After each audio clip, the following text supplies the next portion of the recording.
Kim Chiu sinugod sa ospital habang nag-eensayo para sa kanilang magpasikat performance. Narito ang detalye.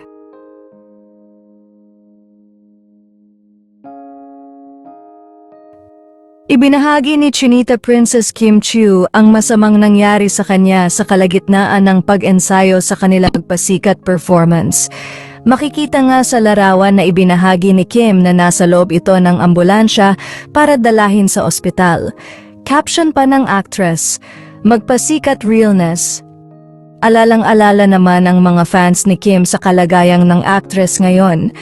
Lingid kasi sa kaalaman ng lahat na matindi talaga ang ginagawang pag-eensayo ng mga Showtime host para sa engrandeng selebrasyon ng kanilang anibersaryo.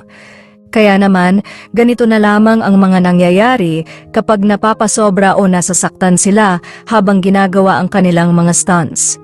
Kilala nga ang actress na palaging buwis-buhay ang performance sa magapsikat.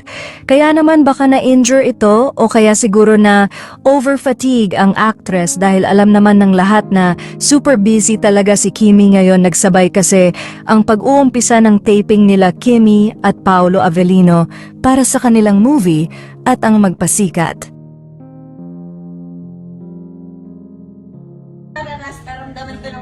Tama ba yun? Spacing ninyo, guys. Yes po. Time.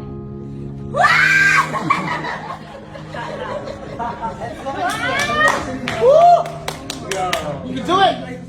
It's okay. 5, 6, 7.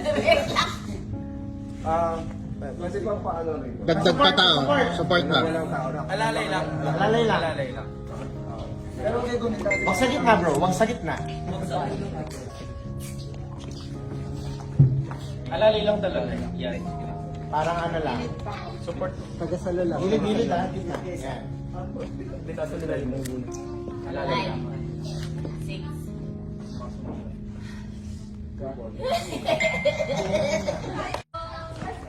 Yeah. 1, 2, 3, 4, 5, 6, 7.